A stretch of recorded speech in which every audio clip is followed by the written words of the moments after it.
G'day viewers. Been quite a few weeks since we've been down to Koh Norea. Things have moved along on a few buildings, and since it's been raining quite a fair bit in a lot of places, there's been a little change in the river around here. Yeah. There you go, have a look at that. There is a footpath down there somewhere, then another drop down into the river itself. So, as you can see, the lovely coffee coloured water. There's Phnom Penh itself, a few people going for a swim, but I don't know if you can gauge. My God, it's absolutely flowing quite fast along here. So if you're not tethered and you only want to swim close by, good luck. Get into here and get out, further down. So the boat's coming down river, easy. Going up river, good luck. There's a lot of water coming from up north, which is that direction. Anyway,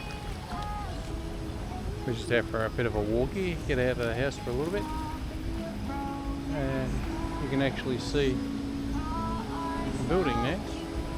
I made a bit of progress on that. It was just a concrete shell before. You're going to probably see a little bit. They put glass in, fit it out on the outside a little bit. So yeah, pretty cool. Oh yeah. That's easy swimming. Try it the other way to the people out there. Too easy. Just float and you'll get there. That'll give you an idea how quick they're going without even trying. Zoom. Cheat, you got little hand paddles.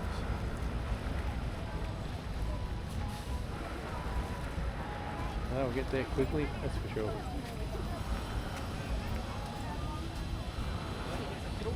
So I got little street foodies down along here. Nice evening, probably see the colours. It's not bad. Still warm. So all good. Nice little chance just to get away. I thought it'd be a bit cooler down here, but it's not really. And just on the other side, you can see all the pumps, cranes, all working away still. Got this massive one there next to the green pumper. Then they got the other one across the other side. So obviously they've finished doing a lot of the foundations maybe for the next building that goes in, whatever that may be. Anyway, that's the development here.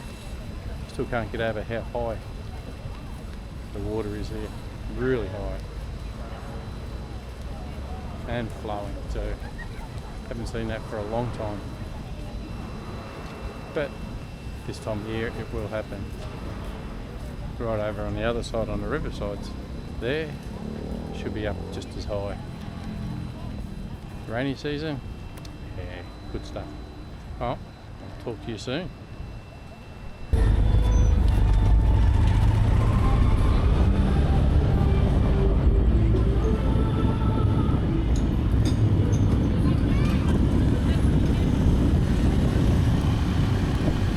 As you can see, it's time for us to move on, and decided to head on through Koh and then up to Riverside to go see a friend who works and has a hairdressing salon in the nightlife area of Phnom Penh. So I did cut out a few places where it was quite dark, so you're starting to see when it's too dark on this. It's only a little action camera, so done quite well. Anyway, so we're heading back and we'll just waffle on and see how we go. You do see some crazy, silly sights. Yeah, red light means nothing to those Uber Eats people and young kids on scooters. So it's only a matter of time. We'll all get to go and check out the hot rod to the left. Everything going. Yeah, they do come up. Some of them do look after him quite well and make good things of him, but in the end they're just little pieces of tin stamped and screwed together with an engine at the back. Go for it. Okay, time to go. Keep an eye on the kid there on a bicycle onto the right. He does quite well. Needless to say, people just come out, turn right, no worries. We're zooming along. Kid's doing quite okay. You stop pedaling now. And the old, tookity-tuk-tuks. Going along, and just got to watch out for that particular one there. No brake lights, no indicators, no nothing. We just stop. That's how it goes. Now, sadly, the lights for the Koh Norea bridge are off, so you don't actually get to see the coloured lights.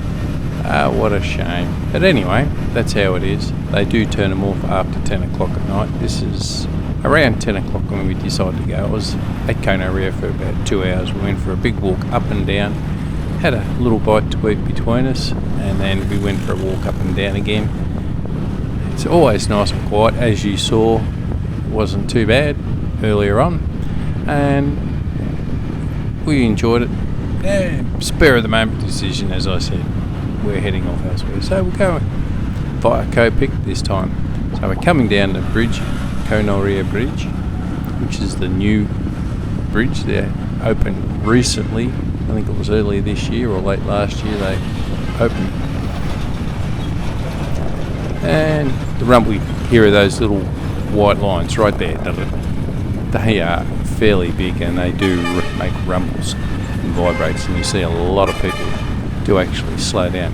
Check out the scooter just to the right with these little flashy lights. You see that happens everywhere. But, anyway, zoom. There are road rules, but most people just think that's it. And this is another thing I hadn't seen before. To the right there was a little amusement park area on Koh Pik. I hadn't noticed that before, since I haven't been down this way for a while. That's a new resort there. They've just opened up. And this part here has always been the eatery. Just on the other side of that opens up onto the Basak River and the Mekong, or should I say the Tonle Sap, Basak and everything. You've got the three rivers converge there. And I didn't cut out the dark sections here because the camera's still doing a pretty good job, I thought. Yeah, just pull out. No worries, we'll go around you. Just got to be aware of the vehicles passing.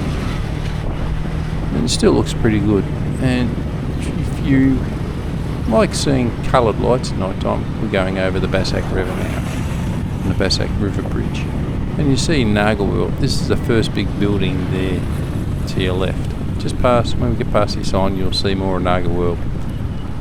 And they actually have quite a fairly big LED or whatever it is screen. You've got two, one long one and the one next to it, to the right of it. Then you've got Naga World 2, which is the taller one. And that absolutely looks fantastic. As you can see, the two ones over the entrance, and then you got the LED one there. It says Naga World. And then you got the bigger one, Naga World 2. And the old Dream World to the right. Not many people remember that. Not many people know that.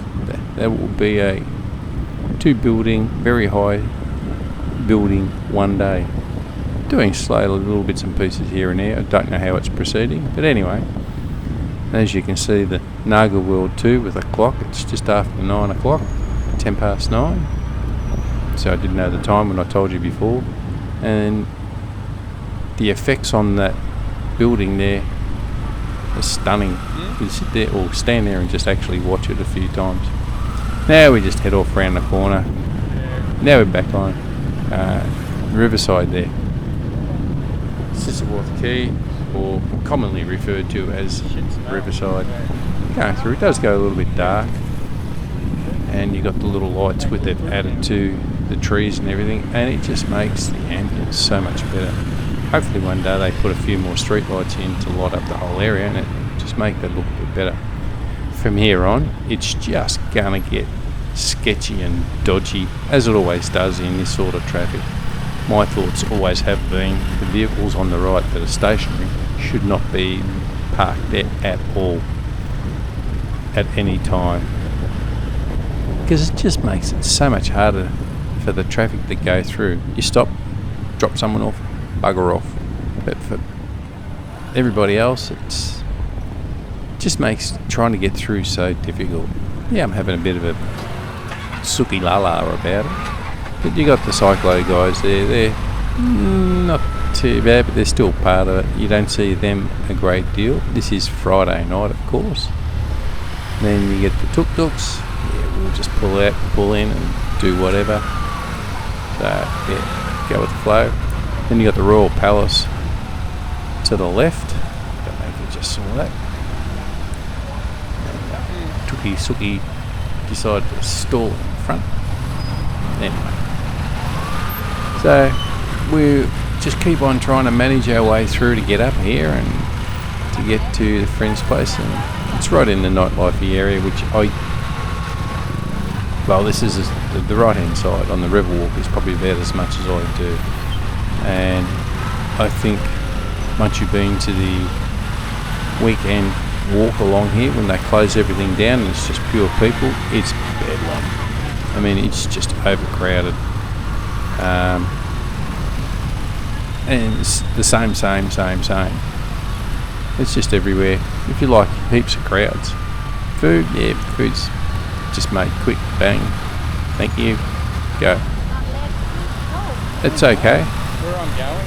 For tourists, they get a good look around with the crowd. They do have staged events here, even better. Every time we've been, I think there's been 2 cultural little shows on the sidewalk there that had 2 stages put up. The last one we went to was 2 weeks ago, only had 1 stage up, but they had major people there, and even the girls, it was some pretty high-end Khmer singer. So it does look good at night time. The traffic does sort of flow, but it would flow a lot better without those vehicles parked on the right hand side and on the left hand side. Nothing's going to change anytime soon. Now coming up to the left hand side, just past this Pete's area and Coco Lemon, I think it is, that hotel just up ahead, and to the left there is Wat Onalom. So this has always been a fantastic walk. You just get there and you walk. You can exercise there. It's a fair walk. I think it's near on 2 kilometres long if you go from the night market all the way down to Koh Pik, where the ferry station is. You can walk there, and it is a very long walk. Yeah, Lemon. That's the name of the hotel. You can just see it there. Lem on. So out of that, off we go. Don't worry about the signals. They're all over the place. The old little mall still going. And it's with those extra little bit of lights there, it just makes a huge difference. And it's, if the traffic moves slowly, consistently, it is not a bad drive. But when you've got to constantly stop for people just doing whatever, no sense in it. Yeah, like this guy just pulled out to the left. He just pulled out. Yeah, I'll merge over. No worries. I'll eventually get over. Don't worry if there's a big truck coming the other way. Yeah, it doesn't matter. But with that, it's once you get in with the flow of the traffic, it's not so bad. You still see others zoom up the left-hand side. You just saw one pass. And there goes another. Makes no difference. Kamikazes, whatever you want to call them. But we're going to move off here because it's going to get very dark in a tick, so we'll continue on. Now we're just heading up on our last little straight section, and it can get colourful. It is the centre of the nightlifey area, and if you're one of the hairdressing salons, you do it quite a good business if you have regular clientele. And you walk all around there are hairdressing salons everywhere. Yep, we'll get past all this, past all that, round here, round there. I'm just trying to have a look. We did go past one of the noodle shops. Great. Anyway, we're here, so I'm going to leave it at that. I'm out of here. Catch ya. Well, I hope you liked the video. Leave a comment, tell me what you think. Give me a like and subscribe for more from Matto's Adventures. Catch ya.